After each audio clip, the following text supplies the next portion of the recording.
My mom said something about tectonic bacon plates. Son, sometimes you just have to deal with disappointment. I wanted oat milk, not almond. Unacceptable. No rules. I'm living my best life right now. I'll take a medium popcorn, please.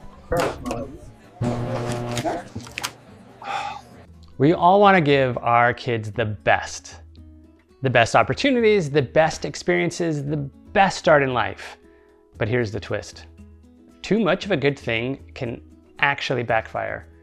One of the fastest ways to create a spoiled kid isn't endless toys or money. It's over-parenting. And I speak from experience, my rescue reflex is nearly superhero level. But when we jump in to fix every problem, smooth every bump, and rescue them from every consequence, we accidentally teach them that the world will always bend in their favor. It's the parenting version of Goldilocks. Too little support, and they feel abandoned. Too much, and they never build grit, gratitude, or independence. So the sweet spot? Just enough help for them to grow, and then space to figure things out. In today's episode, we'll drop in on Overhelpers Anonymous, a support group for parents who can't stop rescuing their kids. We'll tour the Marketing Hall of Fame to expose a sneaky sales trick. We'll fire up the Relometer to catch ourselves in money hypocrisy. And we'll end with tiny survivors where no rules and no chores spirals into delicious chaos. If you've ever bailed your kid out of a mess you knew they could handle, this one's for you and me. Let's go.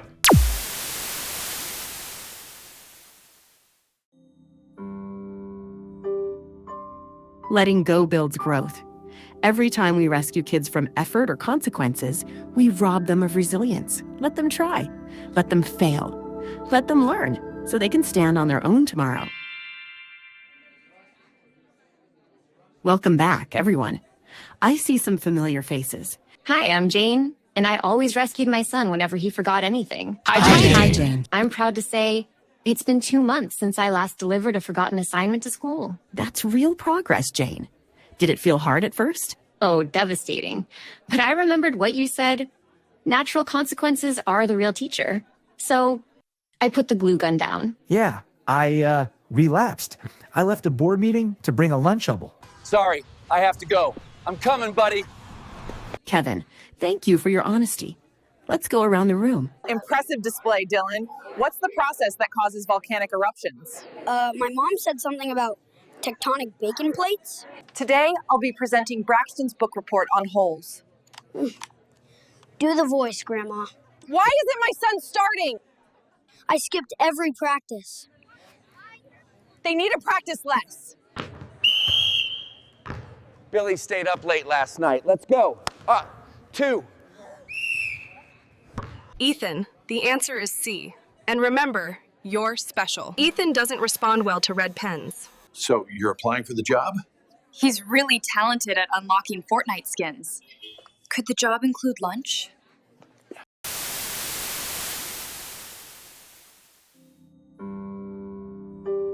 The middle option. Sometimes a decoy. Decoy pricing makes the best value feel obvious, even when it isn't. Teach kids to pause, compare, and spot the upsell before it empties their pockets. And here, we honor one of the greatest marketing minds of all time, Gerald Two Sizes McClintock, the man who invented the medium. By making the medium just bad enough, Gerald made sure you'd spend 50 cents more every single time. I'll take a medium popcorn, please.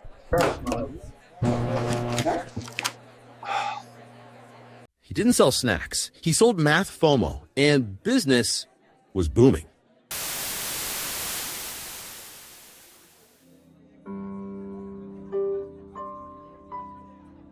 Kids copy what you do. Your habits speak louder than your lectures. Model the choices you want them to make, because they're watching more than they're listening. Hi, I'm Dr. Fiona Lake. As parents, we say a lot of things. Things like, be patient. You can't always get what you want. Don't waste money. But some kids don't learn from what we say. They learn from what we model. That's why I'm proud to partner with Mindwell to bring you the Relometer. The Real-O-Meter is the first device designed to detect the gap between your intentions and your actual behavior. You've got to stick with things, even when it gets difficult. The ads made it look too easy. Have patience. Good things come to those who wait. What? The soonest I can get this is 2 days. I want it now. Setbacks are just lessons. Every mistake makes you better. Are you kidding me? Who designed this? It's important we give back. If they can't see me, I don't exist. Son, sometimes you just have to deal with disappointment. I wanted oat milk, not almond. Unacceptable. Be kind and help others when you can. Yeah. Let's turn the lights off. Save your money and don't waste it on things you don't need. So the backup ones don't get dirty. Can't be caught with backups that look used. The Real-O-Meter, a tool for truth, a mirror for parents. Available exclusively from Mindwell Labs. Batteries not included. Self-awareness sold separately.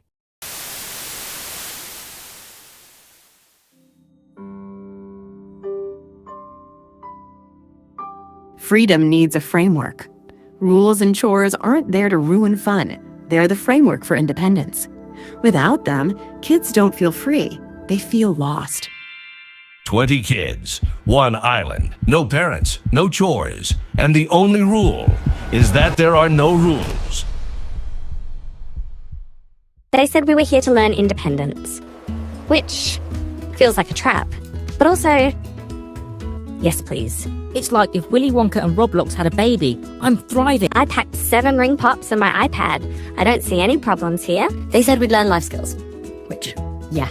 First lesson, adults will straight up abandon you on an island if you cheer loud enough. My plan, games, sugar, maybe learn to sword fight with pool noodles. You know, survival stuff. No bedtime. No chores. No rules. I'm living my best life right now. Tyler invented toilet paper wrestling. Winner keeps the TP. Loser is on ant watch. I saw 2 kids painting each other with sunscreen. They said it was for art and safety. Mostly art. And then things got weird. I've been eating raw spaghetti for 2 days. Honestly, day 1 it was ironic. Now it's a cry for help. Day 5. No one knows how to do laundry. We smell like sadness and lightly used cheese. I haven't brushed my teeth in 4, 5, whatever comes after 4. Math is not a priority in the New World Order. My breath smells like nachos and betrayal. We tried to wash dishes in the ocean with dish soap. We lost most of the bowls. But the fish are clean now. We made a sunscreen for it. Now it's somewhere over the ocean, protecting dolphins, probably. Then, Tyler hoarded the rest of the toilet paper and called himself the Poop King and demanded tribute to get access. Half the kids made an alliance with him. The other half rallied around Ryder, who called himself the Snack Chief and controlled all of the remaining snacks and water. One kid tried to form the laundry council. It was short-lived. I used to think bedtimes were evil. Now I'd pay real money for a bedtime and a shower. I thought rules were control. Turns out, they're like plumbing. You only miss it when it's gone. They came for freedom. They left with perspective. All right, welcome back. Let's quickly break down what we just learned. In Overhelpers Anonymous, we saw that love and support are vital, but when we rescue too often, we rob our kids of resilience. Like Dr. Becky says in Good Inside, the most loving thing we can do is let them struggle in a safe way, so they learn they can handle it. In the Marketing Hall of Fame, we uncovered how decoy pricing pushes people toward the pricier option without them even realizing it. So, teach your kiddo to pause and compare before they buy. With the Real-O-Meter, we caught ourselves in the gap between what we tell our kids about money and what we actually do. In Ron Lieber's book, The Opposite of Spoiled, he reminds us that modeling good behavior is the most powerful money lesson we can give. And finally, in Tiny Survivors, we learned the hard way that no rules and no chores doesn't lead to freedom, It leads to chaos. In the book, The Me, Me, Me Epidemic, when kids never have to contribute, they start expecting the world to serve them. One parenting takeaway: pick one thing your child can do themselves this week and let them own it, start to finish.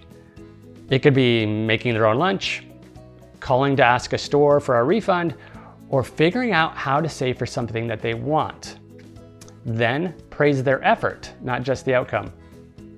And resist their urge to step in unless they ask for specific help. You'll be giving them a double gift: the skills to be capable and the pride of knowing they did it all on their own. Check the description for the reference books and free resources like inspirational art to keep the conversation going at home. In the next episode, we'll keep the no spoiled kids idea going, where we'll learn that solving for overparenting is only half the battle. If you don't know how to fuel your kids' connection bank, all the independence in the world won't build better behavior. Subscribe so you don't miss it. And thank you so much for watching, and we'll see you in the next episode.